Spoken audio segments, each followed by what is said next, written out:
These are my last couple of weeks in lawn maintenance, and boy am I excited. I never knew how much work it was to run a lawn care business. You know, you think about grass, you just think it's just a couple of blades, a plants, all you gotta do is put a mower on there. No, you gotta make sure there's no weeds in there. You gotta make sure that it's aerated twice a year. You gotta make sure that it's growing great, it's fertilized, it's nice, it's green, like a dark green, you know. You gotta make sure all the dead grass is taken out of it, you know. And then you gotta do all this for $27, because as the market is right now, lawn care is like cutting grass. People are doing it for 20 bucks. I can't compete. I can't show up at $25,000 worth of equipment and spend 2 hours on your lawn for 20 bucks. I don't know how these guys can do it. They don't got workers' comp. They don't got insurance. They don't got a solid team. They got guys who just are like, pay me cash from the table. I can't pay cash under the table. You know? I worry about my taxes. I got to show income. You know? We need to buy property. You know, my strategy's a little different. So, these are my last couple of last couple of weeks. I'm so excited that it's going to be over soon. You know why? Because that was my introduction into home services. Outdoor home services was lawn care. I went door to door my first 2 weeks because I was facing homelessness. You know, I didn't have a place to live.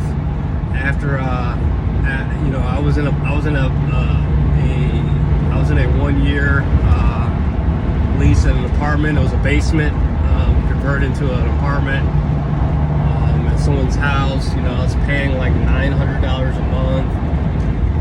You know, and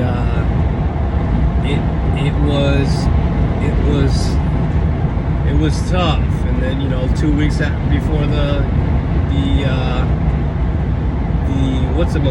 the lease was up, they're like, hey, we're selling this house, so you gotta find a place to live. I'm like, okay. My income is trash. You know, I'm working odd jobs. I had no money. I had to get $1,600 minimum so I can rent another spot. That was pretty difficult. So what did I do? Started a lawn care business. I went door to door to all my neighbors, and I didn't even have a mower at the time, but I said, hey, I'll come by and cut your grass, no problem. Some people said yes, a lot of people said no. Those couple of people that say yes, I remember, shout out to Lucy in Wheeling, first person that said yes. It was actually the first door I knocked on. Their grass was like 8 feet tall, so I'm like, dude, there's no way you're gonna say no. You guys don't have time to do it. You know, there's dog poop all over the place. Beautiful golden retriever. The dog poop was everywhere. I mean, like, they hadn't picked up their dog poop in like 3 years. So it was more like cutting dog poop. But shout out to them for saying yes and then getting me motivated, giving me my first. I think I charged them 40 bucks. My first account. Boy, was I lucky. I was lucky, you know. And I wrote that ad on Craigslist, and man, I got so many hits, so many inquiries. Hey, do it for this, do it for this. They're just looking. If you're advertising, let me tell you guys about Craigslist. If you guys are advertising on Craigslist, they've already talked to 2 or 3 people. They've already talked to the top dog. The top dog already told them a price that was too high, and they were like, "Oh my God!"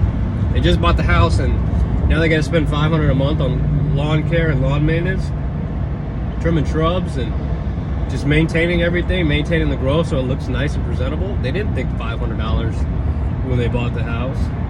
They're thinking, oh, we get a guy for $100. They had 20 bucks a week. So, you know, I'm not going to be 20 bucks a week, but maybe I could be 25 to 30.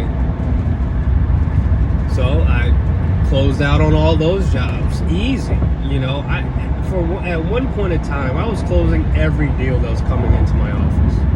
You know why? Because my price was so low. You know, luckily I was just a solo guy, so everything I made came straight to me.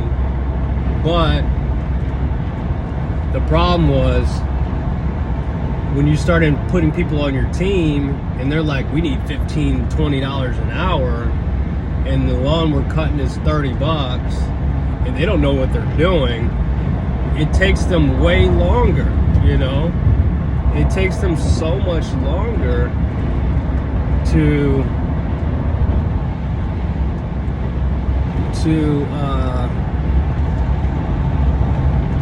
it just takes them so much longer, you know. New people, they just, it's a balance that you got to realize. Are you gonna be the guy who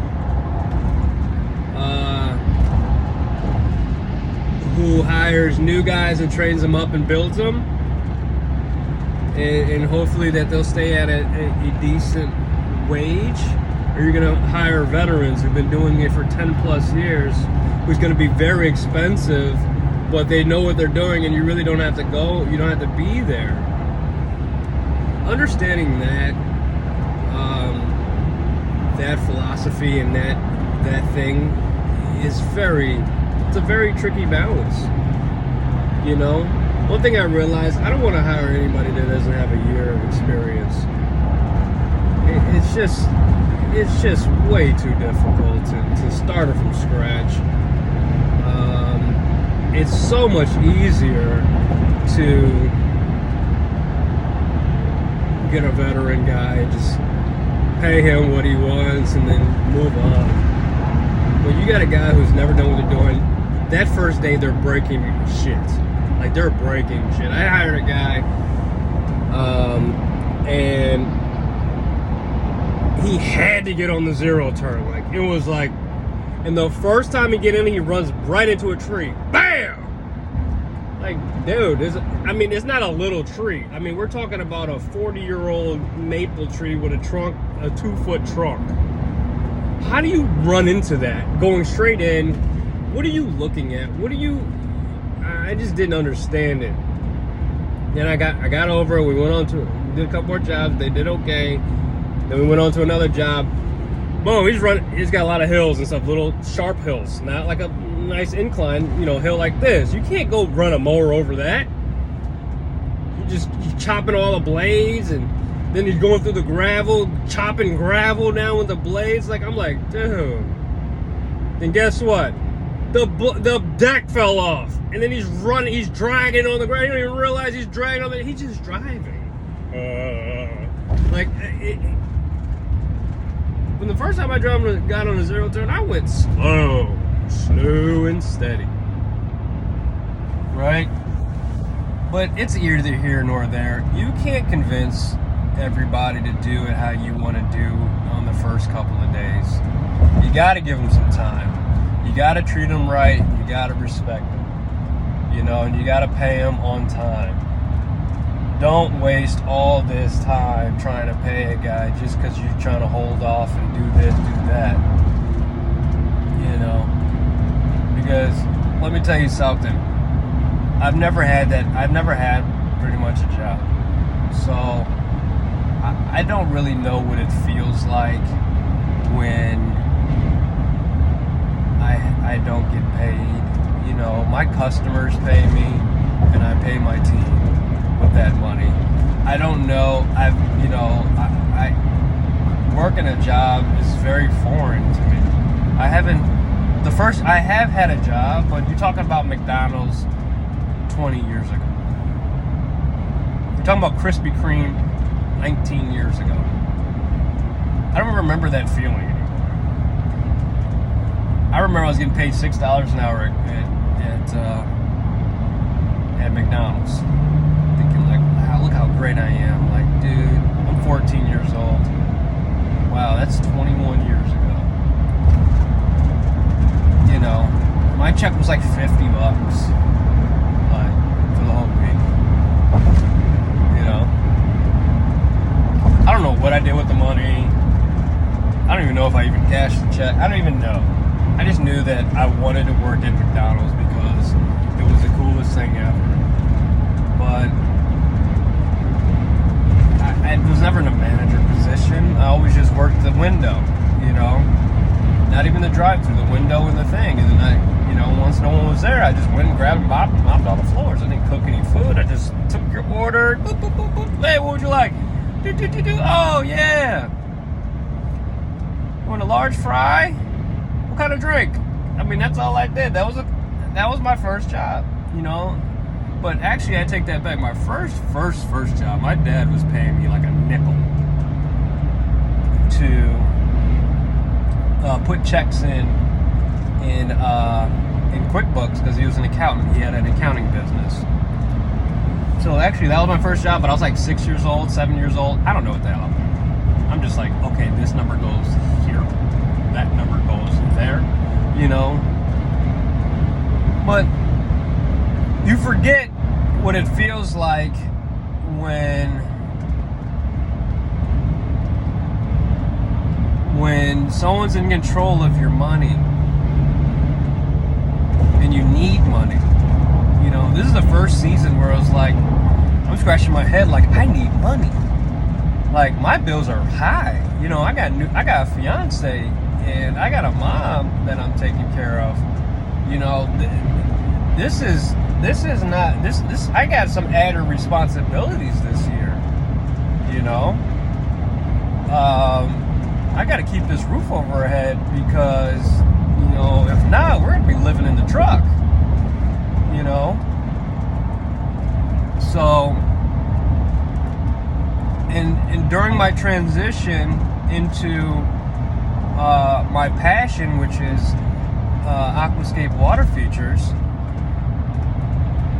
you know, it's tough. It's a different type of clientele. These clients are a little bit more like they know what they want, you know, and they want to pay somebody to do the job, you know. But if you're not there, if you don't close that deal, they're calling somebody else. Unfortunately, they're not probably going to call somebody who's that has the true skill set, like an aquascape contractor, to do this job, but they're going to call somebody else. You know, they want their estimate tonight. They said, I want a pond, how much?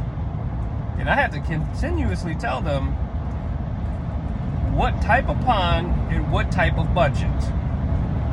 Do you want a 8x11 pondless? Or sorry, 8x11 pond? Or do you want like a 6-foot pondless? Do you want a fountainscape? Like, do you want something that's, you know, what is your intentions of this water? Do you want to sit by it and drink and have, you know, is this something you're going to be sitting by it, or you can just be looking out the window? What do you want to accomplish with this water feature? You know? I'm starting to see that 8 out of 9 people want a pond, but only got pondless money. You know, so I've got to convert them and say, hey, I know you want a pond, but you don't even want to come out here and put in a couple of chemicals. You don't want to pay for an automatic dosing system, right?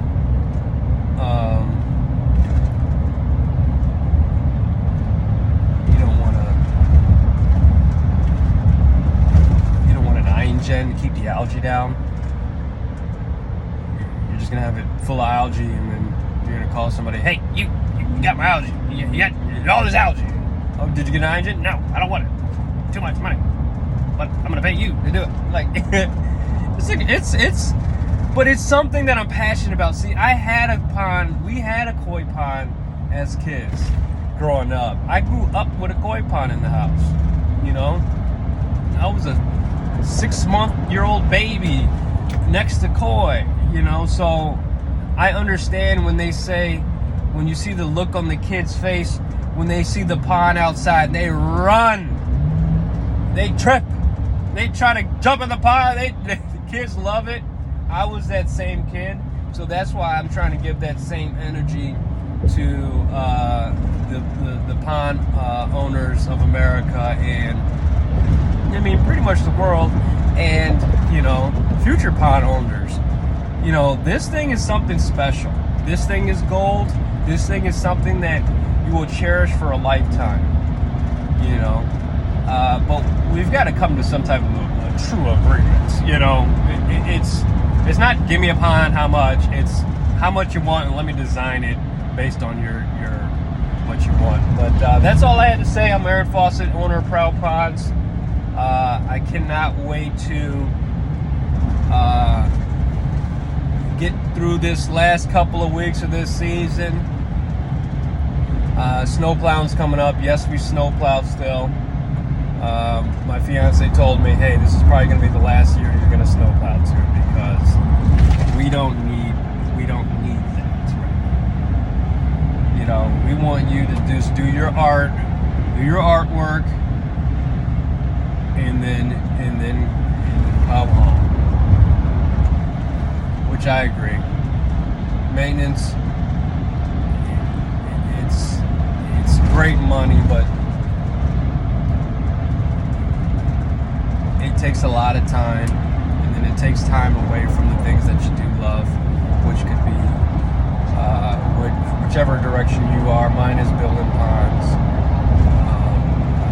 My hope is to win Artist of the Year in 2023, Rookie of the Year 2023. Like I speak these things in existence all the time because I love my job. I love the people that really push this industry. Shout out to Greg Woodstock, Ed, Brian, all those guys. Those guys have changed millions of people's lives, and they changed mine. So I'm gonna keep on moving. I'm gonna keep on keeping on. Proud Ponds ain't going nowhere.